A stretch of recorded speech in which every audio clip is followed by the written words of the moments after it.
Hello, everyone, and welcome back. It's Bracket time. Today, I'm going to give my thoughts and opinions and concerns, general, just kind of mental meanderings, on the whole Commander brackets situation system.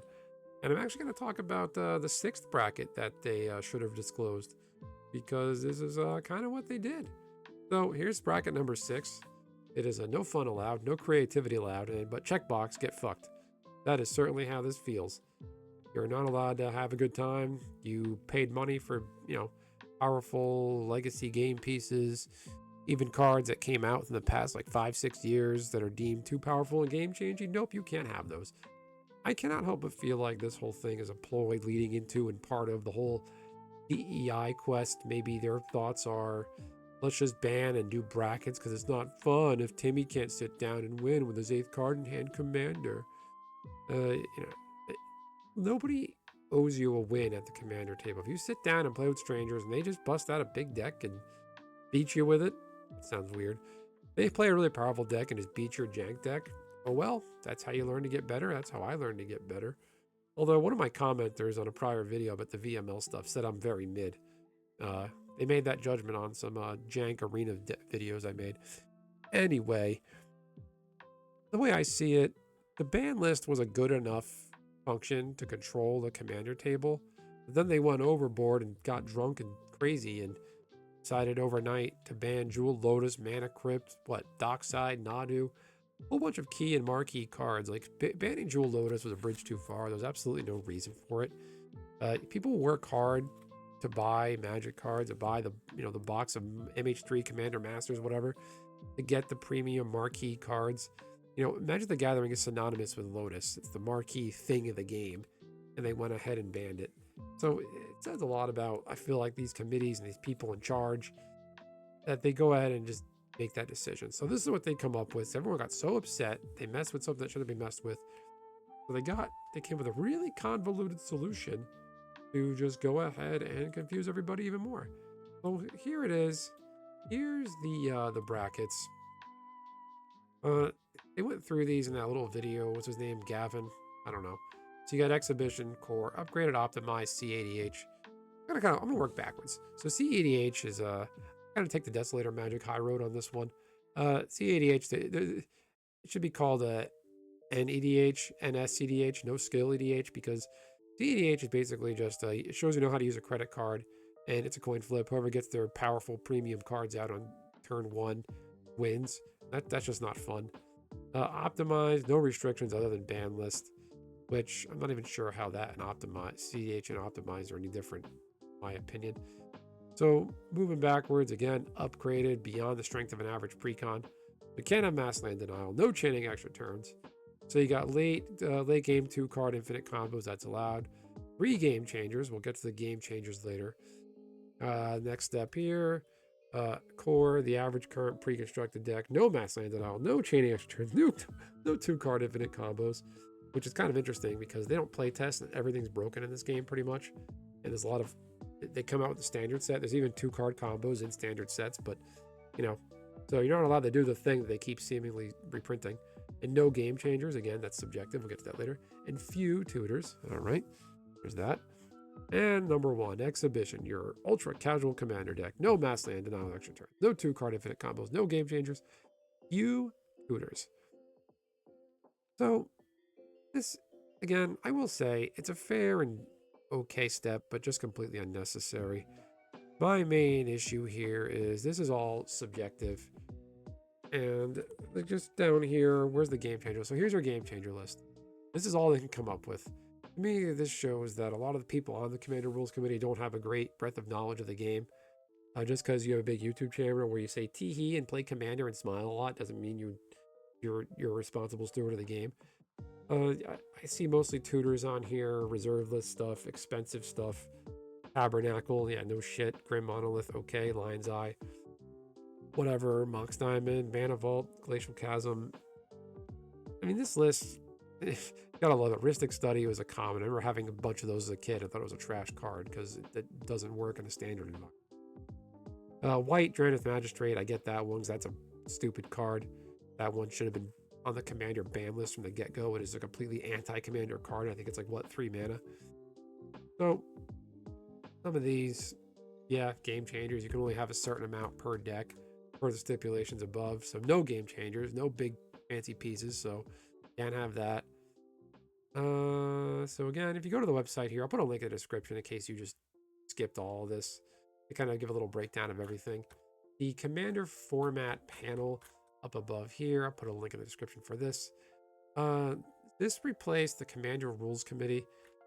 My opinion is, I'm just kind of go in order here. So Attack on Cards, an Australian YouTuber guy, his video quality, the content and aesthetics of his videos are cool, but the guy himself, I just find to be a raging, stuck-up asshole. Bandit, never heard of. Benjamin Wheeler, never heard of. Power Dragon, I do agree that he's in the panel. I was on his Discord for a brief time, and I happen to think Arena is a rigged pile of trash, and it's just not a good game. And he's like, hey, put your deck list here. We'll talk about it. We can help you through your deck. And I thought that was really nice. I didn't take him up on it, but he's kind of guy, you can sit down and just talk to him, and he'll listen.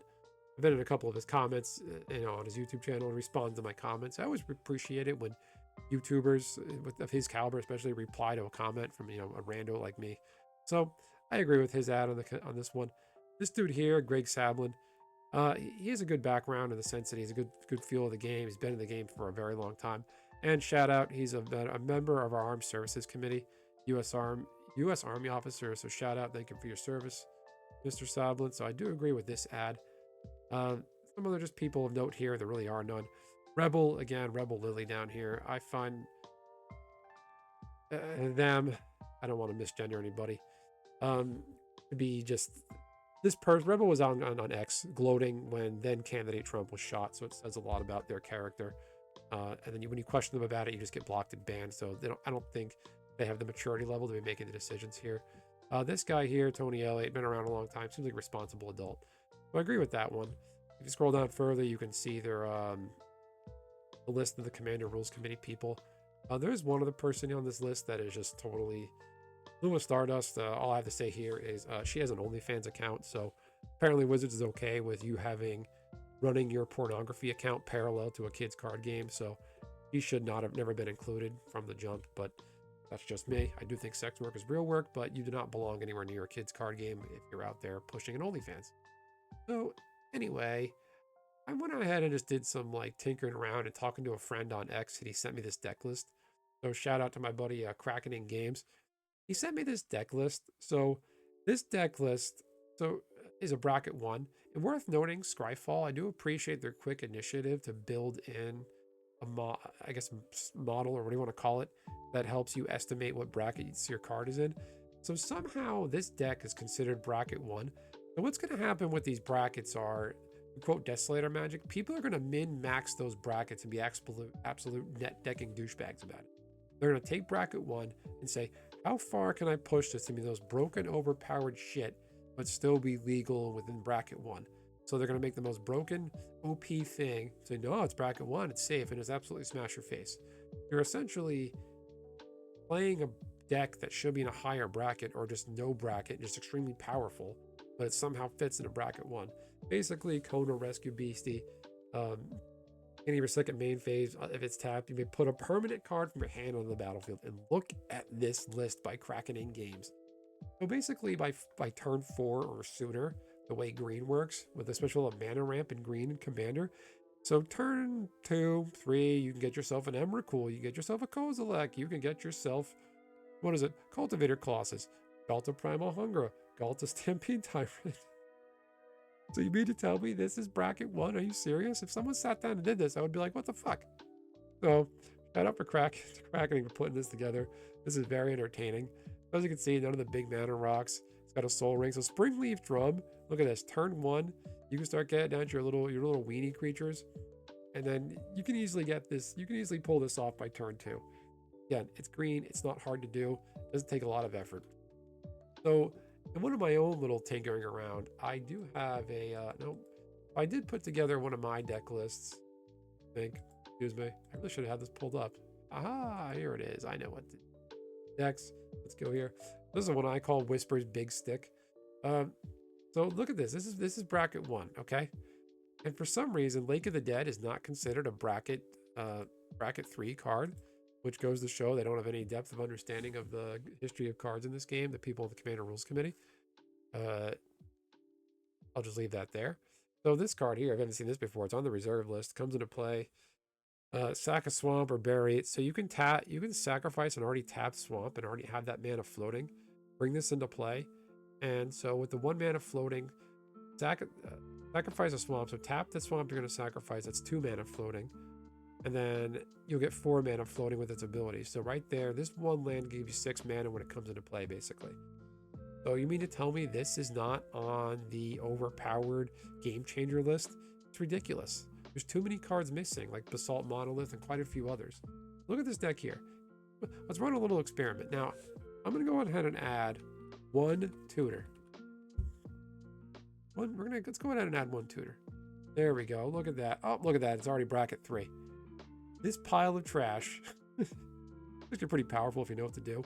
So with Whisper, if you put Thornbite Staff on Whisper, you can create an endless loop of sacking. What you do is you sack a creature that creates tokens when it ETBs, like those Eldrazi, the Black Eldrazi Vampire creator thing. Sacrifice token generating stuff when it ETBs, bring it back, loop it, becomes untapped because of Thornbite Staff. Whenever a creature dies, untap this creature, and you can be creating an endless loop. Have something out on the table like Blood Artist, and you can just win the game that way. But somehow this is considered, by adding 1 tutor, considered bracket 3, which I guess is that on the list here? Okay, bracket 3. Few tutors. So few tutors doesn't specify which tutors. I don't know. This whole thing to me just seems very what's the word here? Subjective. There we go. It's a little late. I'm a little tired. I'm a parent. I'm allowed to be exhausted. So anyway, that's it. That's that.